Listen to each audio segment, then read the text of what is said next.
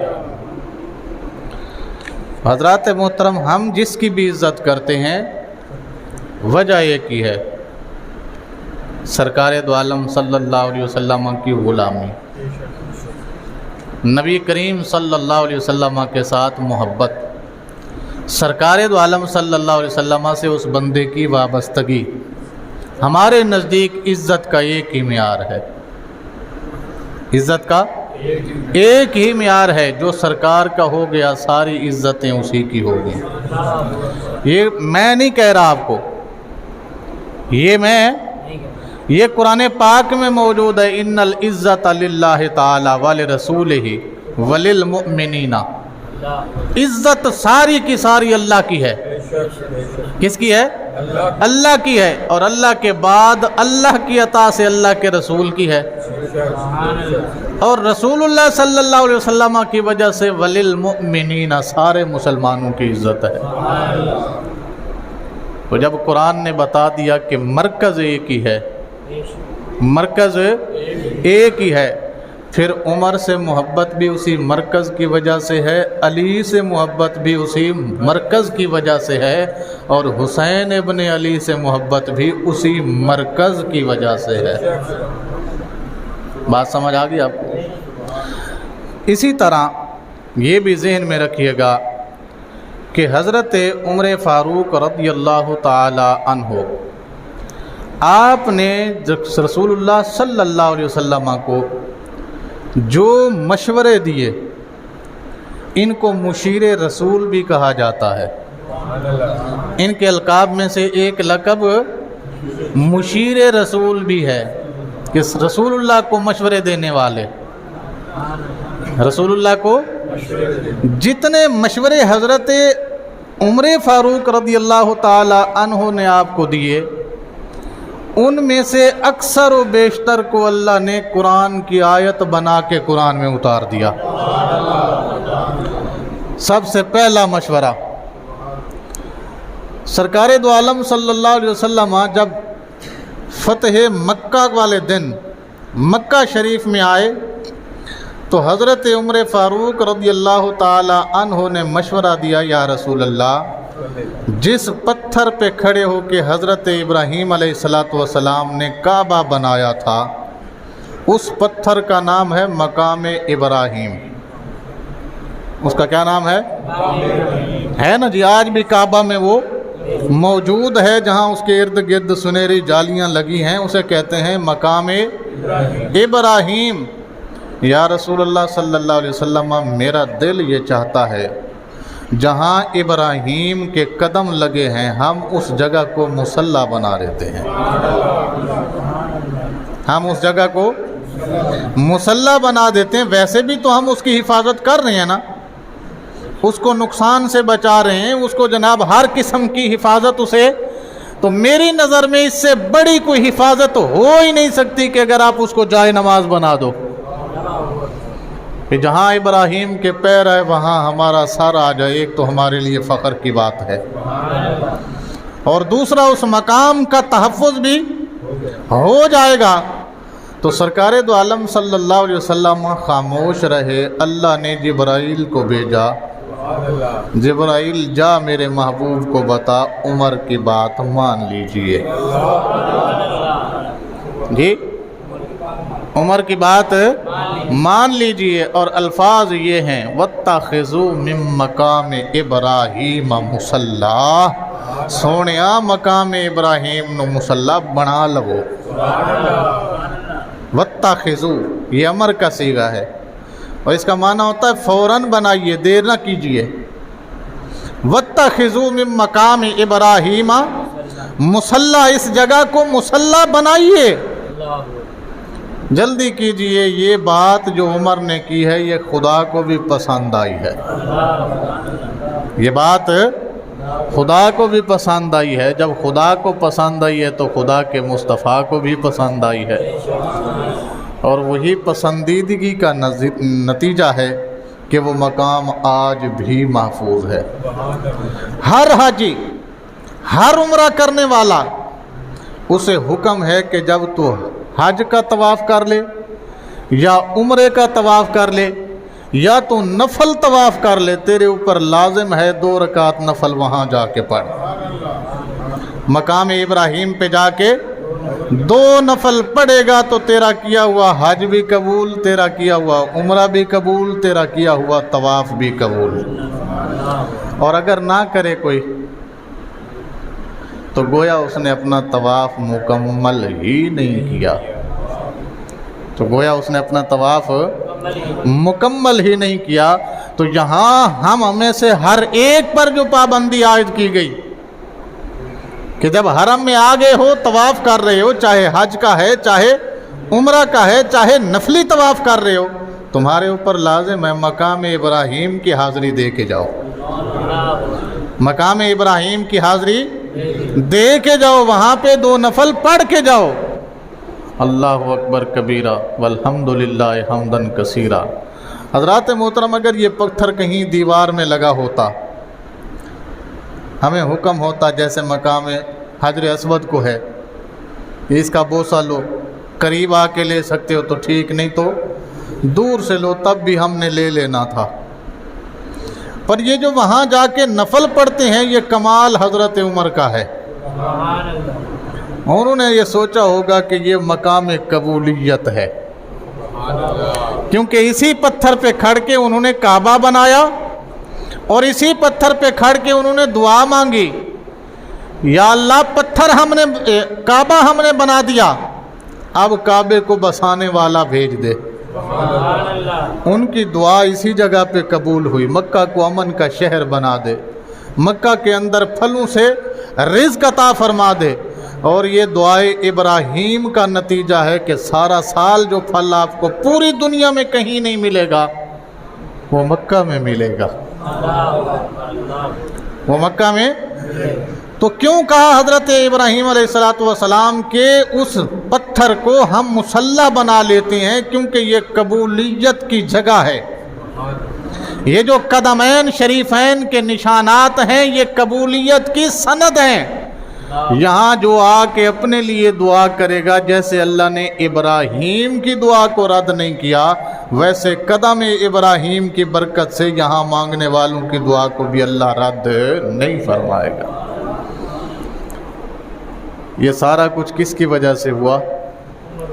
حضرت عمر فاروق رضی اللہ تعالی عنہ۔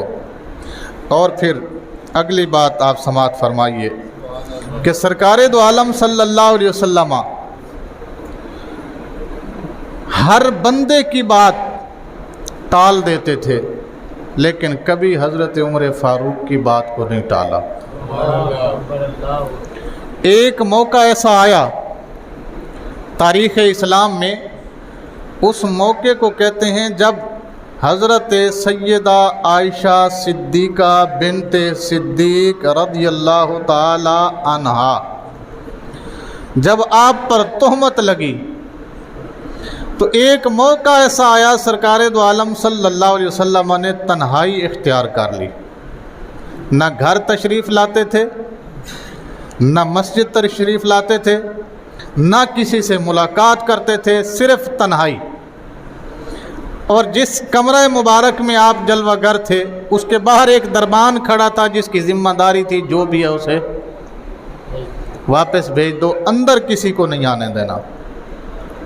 ایک دن گزر گیا، سرکار کی زیارت نہیں ہوئی، دوسرا دن گزر گیا، سرکار کی زیارت، تیسرا دن گزر گیا، ہمت جواب دے گئی۔ حضرت ابو بکر صدیق اٹھے اور اس مقام تک آئے جہاں پہ سرکار دو عالم صلی اللہ علیہ وسلم موجود تھے۔ آگے دیکھا دربان کھڑا ہے، دربان نے کہا جی اجازت نہیں ہے، آپ نہیں جا سکتے۔ حضرت سیدنا صدیق اکبر رضی اللہ تعالیٰ عنہ واپس تشریف لے گئے۔ پھر آپ کے چچا آئے حضرت امیر حمزہ رضی اللہ تعالیٰ عنہ، پھر بھی آپ نے اس دربان نے انہیں واپس کر دیا، وہ بھی واپس چلے گئے۔ پھر آپ کے چچا حضرت عباس تشریف لائے کہ میری ملاقات ضروری ہے، میں نے ملاقات کیے بغیر یہاں سے نہیں جانا۔ دربان نے کہا جی سرکار کا حکم ہے، جو بھی ہے اسے واپس کر دینا۔ پھر حضرت عمر آئے۔ پھر کون آئے؟ اب دیکھیے یہ بات بہت سارے لوگوں کو سمجھ شاید آئے یا نہ آئے، یہ انداز محبت ہے، یہ وہ انداز ہے جو سرکار دو عالم صلی اللہ علیہ وسلم اپنے غلاموں کے ساتھ کیا کرتے تھے۔ اور آپ کو جب آئے تو دربان نے کہا جی اجازت، آپ نے فرمایا مجھے تیری اجازت کی ضرورت ہی نہیں ہے، میرا تعلق مصطفیٰ سے اتنا ہے کہ میں بغیر اجازت کے بھی آ سکتا ہوں، تو ذرا سائیڈ پہ ہونا۔ اندر تشریف لے جاتے ہیں۔ سرکار دو عالم صلی اللہ علیہ وسلم دیکھ کے کہتے ہیں عمر تجھے دربان نے روکا نہیں؟ عرض کرتے ہیں حضور روکا۔ پھر تو رکا کیوں نہیں؟ فرمایا آپ کی جدائی برداشت نہیں تھی ہو رہی۔ آج یہ تو دربان تھا نا، یہاں کوئی بھی ہوتا تو عمر اس کی بات نہیں مانتا، چہرہ مصطفیٰ کو دیکھنے ضرور آتا۔ عمر اندر تشریف لے عرض کرتے ہیں یا رسول اللہ آپ کیوں پریشان ہیں؟ اس وجہ سے کہ آپ کی زوجہ محترمہ پہ تہمت لگی؟ آپ لوگوں کی بات کیوں مان رہے ہیں جب آپ کا خدا خود آپ سے بات کرنے کو تیار ہے؟ نہیں سمجھ آئی آپ کو؟ تو آپ اس کی بات کو کیوں اہمیت دے رہے ہیں؟ وہ کسی ایک کہنے والے کے کہنے سے آپ کی زوجہ محترمہ کا کردار خراب نہیں ہوگا۔ آپ اپنے رب پہ توکل کیجئے اور رب سے بات کیجئے۔ اگر معاملہ سچ ہے تو بھی رب سچا بیان فرمائے گا، اگر معاملہ جھوٹ ہے تو رب جھوٹا بیان فرمائے گا۔ اس نے یوسف علیہ السلام کی پاکیزگی کا بھی تو بیان کیا ہے نا۔ تو جب وہ یوسف کو رسوا نہیں ہونے دیتا، محمد کو کیسے رسوا ہونے دے گا؟ اللہ اکبر کبیرہ والحمدللہ حمدن کثیرہ۔ یہ کہنے کی دیر تھی، اللہ نے سورہ نور میں پوری 18 آیات نازل فرما کے کہا محبوب آپ کا گھرانہ پاک ہے، آپ کا گھرانہ پاک ہے، جائیے اپنے گھر والوں کے پاس جائیے، آپ کا گھرانہ پاک ہے۔ اور اللہ نے آپ کو گھر ہی وہ عطا فرمایا ہے، انما یرید اللہ لیذھب عنکم الرجس اہل البیت ویطہرکم تطہیرا۔ اللہ یہ چاہتا ہے کہ ہر ناپاکی کو محمد کے گھر سے دور کر دے، ہر ناپاکی کو، ہر رجس کو، ہر پلیدی کو آپ کے گھر سے کیا کر دیا؟ اللہ نے دور کر دیا ہے، اور آپ کے گھر کو اتنا پاک کر دیا ہے کہ پاک کرنے کے بعد پھر پاک کر دیا۔ وَيُطَهِّرَكُمْ تَطْهِيرًا۔ کیا مطلب ہے؟ اتنا پاک کیا ہے کہ اب پاکی کی گنجائش ہی باقی نہیں رہی ہے۔ اللہ کریم نے وہ گھر دیا ہے آپ کو، آپ کیوں تنہائی میں بیٹھے ہیں؟ ادھر حضرت عمر جاتے ہیں، حضرت جبرائیل آتے ہیں، اکیلے نہیں آتے، ساتھ میں 18 آیات بھی ساتھ لاتے ہیں۔ بات سمجھ آئی آپ کو؟ اس بندے کا نام ہے عمر، اس بندے کا نام ہے عمر رضی اللہ تعالیٰ عنہ۔ اور یہ وہ عمر ہیں جنہوں نے 10 سال اسلام پہ خلافت کی۔ کتنے سال؟ اپنے تو رہے اپنے، غیروں نے بھی یہ کہا اگر عمر کو 10 سال اور مل جاتے تو پوری روئے زمین پر اسلام کا جھنڈا لہرا رہا ہونا تھا۔ اللہ اکبر کبیرہ والحمدللہ حمدن کثیرہ۔ کچھ باتیں ایسی تھیں جو اس وقت سرکار نے اپنے صحابہ سے کہیں تو انہیں یقین نہیں آیا، کیونکہ بظاہر ایسا لگ نہیں رہا تھا۔ مثال کے طور پر جب آپ صلی اللہ علیہ وسلم ہجرت فرما کے تشریف لا رہے تھے نا، تو کفار نے مختلف ٹیمیں تشکیل دیں کہ نبی کو پکڑ کے لاؤ، 100 اونٹ دیں گے، جس عورت پہ ہاتھ رکھو گے اس عورت کا رشتہ دیں گے، جو ساز و سامان چاہیے ہوگا وہ بھی دیں گے، کوئی مار کے آ جائے تب بھی، کوئی پکڑ کے لائے تب بھی۔ آج کل جیسے حکومت اناؤنس کرتی ہے یہ بندہ ہمیں وانٹڈ ہے، زندہ یا ہوتا ہے نا جی ایسا، تو اس زمانے میں کافروں نے سرکار کی ہجرت کے بعد یہ رکھا۔ ایک بندہ تھا جس کا نام تھا سراقہ بن مالک، کیا نام تھا؟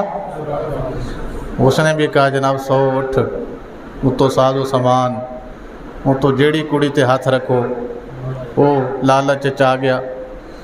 تو جدوں سرکار دو عالم صلی اللہ علیہ وسلم غار سور تو باہر نکلے نا، تو وہ بھی اگے پہنچ آیا۔ سرکار نے جب اسے دیکھا، سرکار کے دیکھنے سے پہلے ابو بکر نے دیکھا اور عرض کرتے ہیں یا رسول اللہ پکڑے گئے، سراقہ آ گیا ہے اور 100 گھوڑ سوار لایا ہے۔ کتنے؟ اپنے ساتھ پورے 100 بندے لایا ہے، 2 کو پکڑنے کے لیے 100 لایا۔ سرکار نے فرمایا آنے دے، پھر کیا ہوا، اللہ تو ہمارے ساتھ ہے۔ اس کے پاس 100 کیا، لاکھ بھی ہوں، کروڑ بھی ہوں، پوری دنیا بھی اس کے ساتھ ہو جائے، ہمیں کوئی فرق نہیں پڑتا، کیونکہ اللہ ہمارے ساتھ ہے، کیونکہ اللہ ہمارے ساتھ ہے، اور جس کے ساتھ اللہ ہوتا ہے وہ کبھی مغلوب نہیں ہوتا، ہمیشہ غالب رہتا ہے۔ اور یہ آپ نے دیکھا بھی ہوگا حال ہی میں پاکستان اور ایران کی طرف، جس کے ساتھ اللہ ہوتا ہے اگر اس کے اندر ہمت ہو، وہ خود بزدل نہ ہو، یہ بات ذہن میں رکھنا، خود بندہ بزدل نہ ہو، صرف ہمت ہونی چاہیے، اللہ کے نام پہ کوئی کھڑا ہو جائے، اگر ہاتھ خالی بھی ہوں تب بھی وہ غالب رہتا ہے، ہاتھ میں کچھ بھی نہ ہو تب بھی وہ کیا ہوتا ہے، غالب رہتا ہے۔ آ گیا سراقہ۔ بہرحال یہ واقعہ طویل ہے، میں مختصر کر رہا ہوں۔ اس نے 3 مرتبہ پکڑنے کے لیے گھوڑے کو ایڑ لگائی، سرکار نے فرمایا زمین کو اسے پکڑ لے، اسے پکڑا گیا، گھوڑا دھنس گیا بیچ میں، گھوڑا بھی جام، بندہ بھی جام، 100 بندہ وہ بھی سارا پیچھے، جب مالک آگے سے جام ہے تو ساری چیزیں۔ اس نے پھر منت ترلا کیا، منت سمجھ کے غلطی ہوگی جی، میں لالچ چا گیا سا، تجھے من چھاڑ دو۔ سرکار نے فرمایا زمین میں چھاڑ دے۔ پھر وہ دل وچ بےمانی جاگی، پھر اگے ودن لگا، پکڑن دی خاطر سرکار نے فرمایا پھاڑ لے۔ اے 3 دفعہ ہویا، کتنی دفعہ؟ 3 دفعہ ہوا۔ تیسری دفعہ جب اس نے معافی مانگی نا، سرکار نے صلی اللہ علیہ وسلم آپ نے اسے پھر دعوت اسلام دی، فرمایا تو کافروں سے 100 اونٹ اور ساز و سامان لینے کے لیے آیا ہے نا یہاں، میں تجھے کیسر و کسرا کے کنگن سونے والے پہناؤں گا اگر میرا اسلام قبول کرے تو۔ وہ جو کیسر و کسرا کنگن پہنتے ہیں نا سونے کے، اس وقت کی سپر پاور، میں تیرے ہاتھوں میں وہ پہناؤں گا۔ اب اس موقع پہ یہ بات کرنا اور ہے اسے ماننا۔ وہ جڑا بندہ خود لکدا پھردا ہوئے انہیں کنگن کتوں دینے جی، نہیں سمجھ آئی؟ وہ ساڈے جہا کوئی ہوندا تے انہیں یہی کہنا سی، جڑا خود کافراں تو نسدا پھردا انہیں کنگن، پر قربان جاؤں وہ صحابی تھا، ہمارے جیسا بندہ نہیں تھا، وہ چہرہ رسول کو دیکھ رہا تھا، اور دیکھنے کے بعد اسے یہ پتہ تھا کہ اس چہرے کے ساتھ ہم نے 40 سال گزارے ہیں اور زبان پر جھوٹ کبھی نہیں سنا۔ اگر 40 سال میں ایک بھی جھوٹ نہیں بولا تو آج بھی بات سچی ہے۔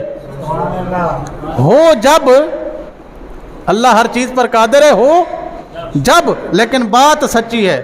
سراقہ کہتے ہیں مجھے یقین تو نہ آیا، پر رسول اللہ کی زبان پہ مجھے اعتبار تھا کہ یہ کیسے ممکن ہوگا۔ حامی بھر لی، ٹھیک ہے یا رسول اللہ، ہم آج سے مسلمان بھی ہیں اور آپ کے ساتھ ہجرت میں بھی شامل ہیں۔ آگے زمانہ گزرا، سرکار دو عالم صلی اللہ علیہ وسلم دنیا سے چلے گئے، حضرت ابو بکر کا زمانہ آیا، حضرت عمر کا زمانہ آیا، 1 سال، دوسرا سال، تیسرا سال، چوتھا، 5واں، پھر حضرت سراقہ بیمار ہوئے، اتنے بیمار ہوئے کہ گھر والے رونے لگ گئے اور اٹھ کر بیٹھ کے کہتے ہیں میں نہیں مروں گا۔ رونا بند کرو، میں نہیں مرنا۔ انہیں کہ جناب کیوں تسی لکھوا کے لایا؟ انہیں کہ نہیں میں تے نہیں لکھوا کے لایا، جدی گل سی وہ لکھوا کے دے گیا ہے۔ میرے سرکار نے مینوں آکھیا سی تو کیسر و کسرا دے کنگن پائیں گا، میں ادوں تکر نہیں مر سکتا جدوں تکر کنگن میرے ہتھاں چ نہ آ جان تے جدوں مصر تے ایران فتح ہویا نا روم تے ایران ادوں پھر جدوں مال غنیمت گیا وہ کنگن بھی بچ گئے جڑے بادشاہ پاندے سن حضرت عمر نے صد کے آکھیا سراقہ کتھے ہے سرکار دا وعدہ پورا کرنا ہے اللہ اکبر کبیرہ والحمدللہ حمدا کثیرا یا رسول اللہ صلی اللہ علیہ وسلم اللہ کریم ہمیں عمل کی توفیق عطا فرمائے اللہ ہمیں بھی حضور سے ایسی محبت عطا فرمائے